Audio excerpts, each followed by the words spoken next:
दोस्तों, असम की शान जुबिंदा की मौत के मामले में बड़ा खुलासा हुआ है और ये खुलासा और ये बड़ा दावा खुद असम के मुख्यमंत्री हेमंत बिस्वा शर्मा ने किया है।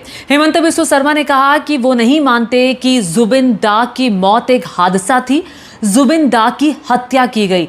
ये सनसनीखेज खुलासा खुद असम के मुख्यमंत्री की तरफ से किया गया है। असम के मुख्यमंत्री ये मानते हैं कि जुबिंदा की हत्या की गई थी। हेमंत बिस्वा शर्मा ने ये बड़ी जानकारी दी है कि जुबिंदा की मौत हादसा नहीं थी।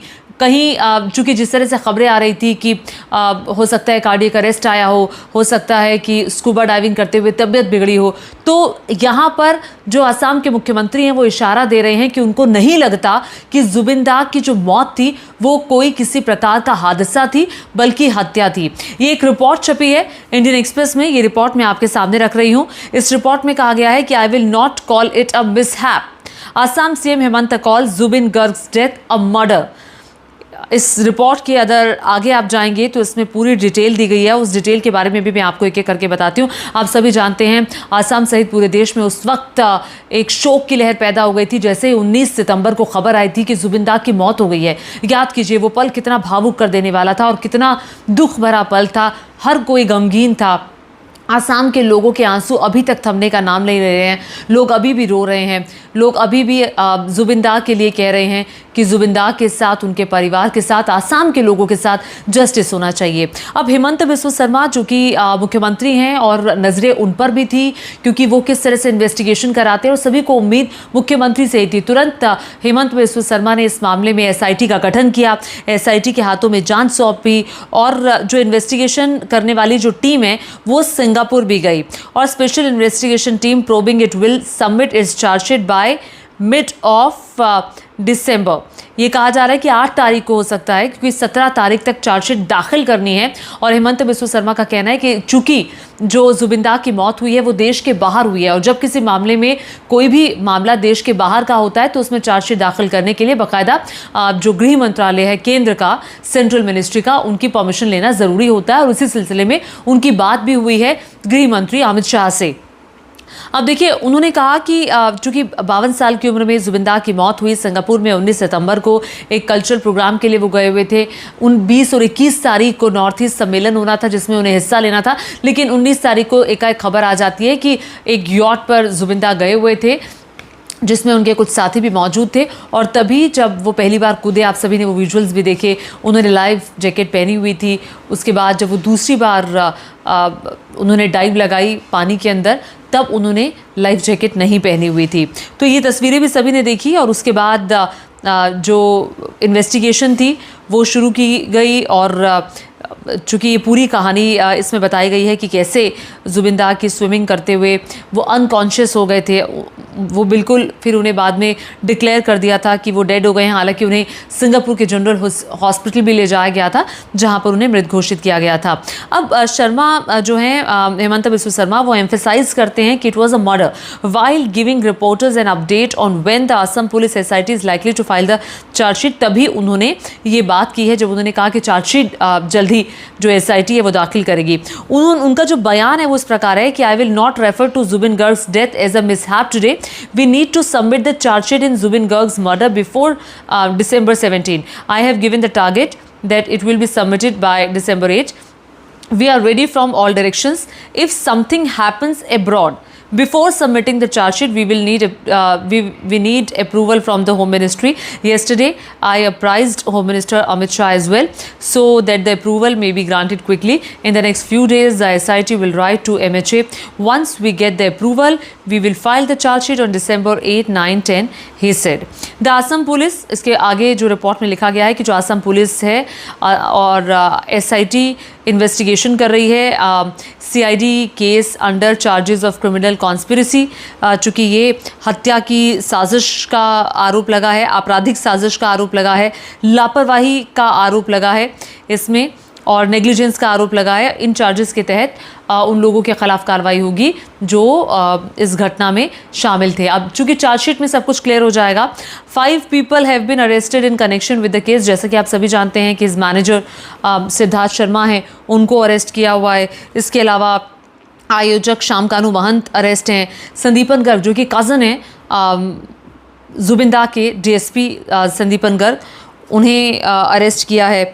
और इसके अलावा जो उनके सहयोगी हैं ज्योति शेखर ज्योति और गायक अमृत प्रभा, उनको भी अरेस्ट किया हुआ है। हालांकि शेखर ज्योति ने तो ये आरोप लगाया था कि जो मैनेजर हैं और जो आयोजक हैं उन्होंने जहर देकर जुबिंदा को मारा है। जहर देने की बात उनकी तरफ से की गई थी। अब सिंगापुर पुलिस ने भी इन्वेस्टिगेशन की और सिंगापुर पुलिस भी वहाँ के लॉज के मुताबिक जो इन्वेस्टिगेशन है वो करेगी और इसमें अभी वक्त लगेगा। जो जानकारी वहाँ से आई है, इस investigation is likely to take more than another 2 months अभी वहाँ पर और लगने वाले हैं। तो ये कुल मिलाकर के रिपोर्ट जो मैंने आपको बताई, और एक इशारा ज़रूर हेमंत बिस्वा शर्मा की तरफ से दिया गया है और कहा गया है कि उनको नहीं लगता कि ये एक हादसा है, उनको लगता है कि ये एक मर्डर है और चार्जशीट उनकी जो पुलिस है, SIT है, वो जल्दी दाखिल करने वाली है। अब याद कीजिए ज़रा उस पल को जब जुबिंदा की मौत हुई थी, तब जिस तरह की तस्वीरें सामने आई थी उस वक्त भी सवाल उठा था कि एक में लाइफ जैकेट पहनी है, दूसरे में नहीं, ऐसा क्यों?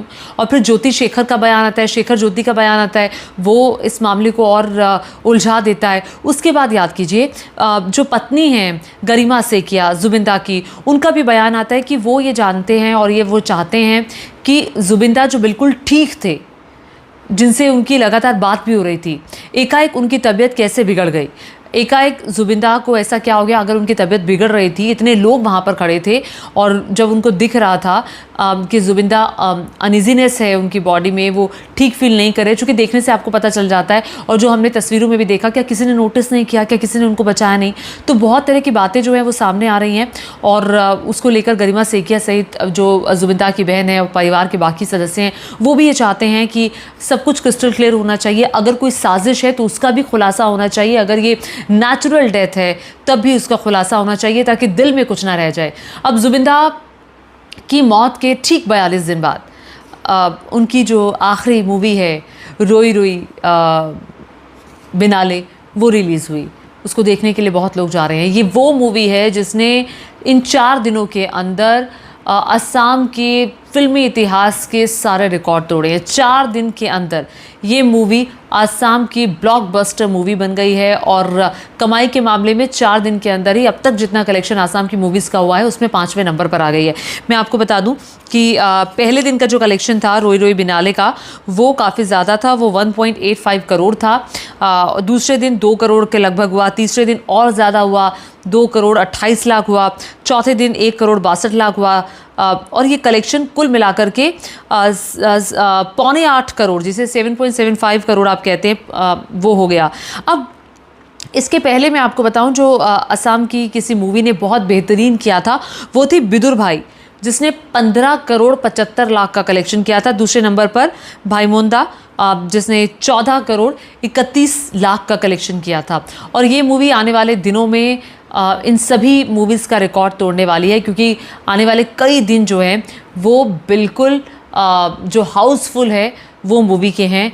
और जुबिंदा का ये हैंड रिटन लेटर जो उन्होंने रोई रोई बिनाले के लिए किया था, और ये उनकी एक कहा जाता है कि असम में भी सब लोग जानते हैं इस बारे में कि उनकी एक ख्वाहिश थी इस मूवी का रिलीज़ होना। बहुत समय से ये प्रोजेक्ट लटका हुआ था जो पूरा नहीं हो पा रहा था। फाइनली जब वो पूरा हुआ तो जुबिंदा नहीं थे। देखिए ना, मतलब ये कैसी विडंबना है, जिसके लिए उन्होंने सपना देखा कि ये मूवी रिलीज़ हो, उस रिलीज़ के वक्त पर जुबिंदा नहीं थे। और पहली बार ऐसा हुआ था कि हैंड रिटन कैंपेन शुरू करने की बात थी। जुबिंदा का मन था कि इस कैंपेन को, जो उनकी हैंड राइटिंग है, उसको हर घर तक असम के पहुंचाया जाएगा। और आज लोग अपने आप ही इस हैंड रिटन लेटर को हर घर तक पहुंचा रहे हैं, जिसमें जुबिंदा ने इस मूवी के बारे में लिखा, रोई रोई बिनाले के बारे में, कि आप जाइए, इसको देखिए, थिएटर में देखिए, ये अपील की। और लोग अब चूँकि अब कोई अपील नहीं की जा रही थी, लोगों ने अब इसे अपना ही कैंपेन बना लिया है। जुबिंदा तो हर घर के बेटे थे ना, जुबिंदा हर घर की आवाज़ थे, एक ऐसे शख्सियत थे जिनके बारे में जितना कहा जाए उतना कम पड़ जाएगा। और अब जब ये खबर आई है जुबिंदा की मौत से जुड़ी हुई कि उनकी हत्या की गई है, ये हादसा नहीं लगता है। अब चार्जशीट जब दाखिल होगी तो बाकी बहुत सारी चीज़ें जो हैं वो क्लियर हो जाएंगी। अब एक ही आवाज़ उठ रही है जो आसाम के लोग उठा रहे हैं कि जुबिंदा की जो हत्या है, अगर हत्या हुई है या हादसा हुई है, जो कुछ भी हुआ है, ये साफ़ होना चाहिए। और आप सभी जानते हैं कि जुबिंदा आसाम के कल्चरल एम्बेसडर थे। आप कह सकते हैं कि cultural icon, last traditional cultural icon आप उन्हें कह सकते हैं, जिन्होंने आसाम की परंपरा को ज़िंदा रखा। मैं ये नहीं कह रही हूँ कि अभी के जो लोग हैं वो ज़िंदा नहीं रखेंगे, ऑफ कोर्स वो रखेंगे, ये सबकी जिम्मेदारी भी बन जाती है। लेकिन जुबिंदा वो व्यक्ति थे जो बॉलीवुड में नहीं गए, उन्होंने आसाम की संस्कृति, आसाम में रहने को ही अपना भविष्य का रास्ता चुना। क्योंकि जब व्यक्ति को बहुत बड़ा दिखता है तो व्यक्ति उस तरफ रुख करता है, ये ह्यूमन नेचर है। लेकिन जुबिंदा ऐसे नहीं थे। उन्होंने सोचा नहीं, मैं आसाम में रहूँगा, अपनी कमाई का 70 to 90% हिस्सा लोगों को दान में दूंगा ताकि लोगों की ज़िंदगी बेहतर हो पाए।